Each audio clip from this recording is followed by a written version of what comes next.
Mari kita berdoa. Bapa Surgawi, Bapa yang kami sembah dalam nama anak-Mu Tuhan Yesus Kristus, sungguh kami sangat bersyukur, berterima kasih kepadamu Bapa untuk segala kasih dan kebaikan kemurahan Tuhan yang masih Tuhan berikan kepada kami sampai dengan pagi hari ini. Kami boleh tidur dengan tenang, bangun dengan selamat pada pagi hari ini. Sebelum kami memulai aktivitas kami, izinkan kami untuk bersekutu dengan Tuhan, berdoa, memuji muliakan nama Tuhan, dan mendengarkan kebenaran firman Tuhan melalui channel YouTube ini. Berbicara bagi kami Tuhan, karena kami telah siap untuk mendengarkan kebenaran firman Tuhan. Di dalam dan demi nama anak-Mu Tuhan Yesus Kristus, kami sudah berdoa dan mengucap syukur. Amin. Shalom ibu bapak saudara terkasih dalam nama Tuhan kita Yesus. Semangat pagi. Bertemu kembali di channel Rionando Butar-Butar dalam khotbah 5 menit aja toko 5 untuk renungan harian.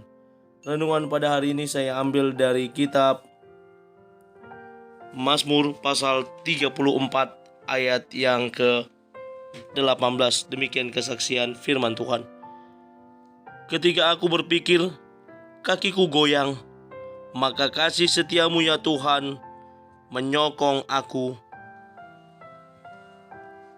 Tuhan menyokong kita. Ibu bapak saudara terkasih dalam nama Tuhan kita Yesus, berbicara tentang menyokong. Kaki adalah bagian tubuh yang sangat penting, sebab kaki akan membawa kita kemana saja yang kita sukai.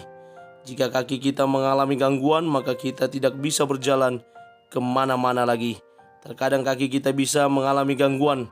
Misalnya kaki kita tidak kuat menahan beratnya tubuh kita bagi yang sudah obesitas, atau kaki kita tidak bisa berjalan jauh karena sakit, terkilir, kesleo, atau apapun itu. Akhirnya kaki kita goyang dan tidak bisa lagi berdiri.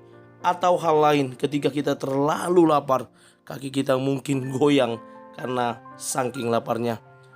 Yang sering membuat kaki kita goyang adalah, salah satunya yang paling tidak kalah penting adalah masalah yang sedang kita hadapi. Terlebih lagi masalah itu datang silih berganti, sehingga menjadi banyak pergumulan dalam hidup kita. Kita enggan untuk melangkahkan kaki kita karena beban yang sedang kita pikul begitu berat, sehingga kita merasa malu untuk berjalan karena tubuh kita dipenuhi dengan masalah atau penyakit yang mengganggu tubuh kita, sehingga membuat langkah kita terhenti dan sulit melangkah. Termasuk juga permasalahan ekonomi yang tidak memadai membuat langkah kita terseret-seret jalannya, sehingga dalam permasalahan itu ada hal yang perlu kita butuhkan, yakni penyokong. Alkitab mencatat pemazmur suatu waktu pernah mengalami situasi yang sangat sulit dalam hidupnya. Semangat dan asa yang hampir habis membuatnya tidak tahu lagi harus melakukan apa. Di tengah situasi demikian, pemazmur mendapat perhatian dari Tuhan. Tuhan dengan kasih setianya menopang dan memberinya kekuatan tambahan dalam hidupnya. Hari ini, apakah kelelahan kita yang sedang kita alami dalam tubuh dan jiwa kita? Apakah karena sakit penyakit? Apakah karena ekonomi? Atau permasalahan yang membuat kita menghadapi banyak pergumulan? Firman Tuhan berkata, jangan bersedih dan putus asa, sebab Tuhan sendiri yang akan menopang kita. Sebab Tuhan akan menolong kita dengan kasih setianya. Sebagaimana yang dikatakan oleh pemazmur, kasih setianya mampu memulihkan semangat kita, memberikan kekuatan yang baru dan kelegaan bagi jiwa kita.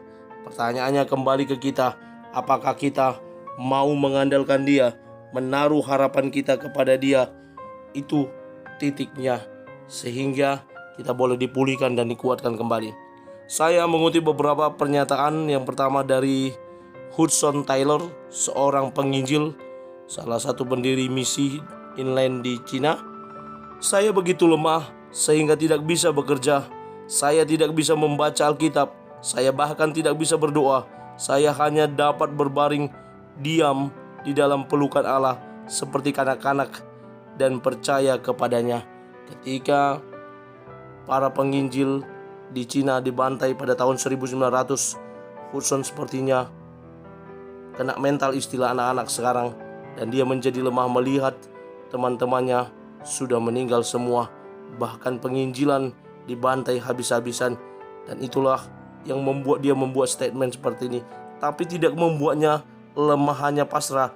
Dia tetap berserah, berbaring diam di dalam pelukan Allah. Dia tetap berdoa, mengirimkan doanya kepada teman-temannya yang masih hidup untuk tetap bergelora dan bersemangat dalam mewartakan kabar baik melalui Injil. Lalu Mario Teguh, seorang motivator, berkata, "Karena Tuhan Maha Pemaaf, tetaplah bersabar dan berharap baik kepada Tuhan di dalam kesulitan, karena Tuhan Maha Penolong." Benar, kadang-kadang dosa pelanggaran kita membuat kita malu untuk datang daripada Tuhan. Tapi percayalah, Tuhan Maha Pemaaf, Dia akan menerima kita dan menolong kita. Mari kita berserah dan berharap hanya kepada Tuhan saja, karena Dia Tuhan akan menyokong dan menolong hidup kita di saat kita goyah dan lemah. Amin. Kita bersatu dalam doa. Terima kasih Bapa untuk firman-Mu. Mampukan kami untuk mengandalkan Tuhan, menaruh harapan kami hanya kepada Tuhan, sehingga di saat kami goyah, kami menjadi kuat. Dalam nama Yesus kami sudah berdoa dan mengucap syukur. Amin. Selamat beraktivitas. Tuhan Yesus memberkati. Shalom.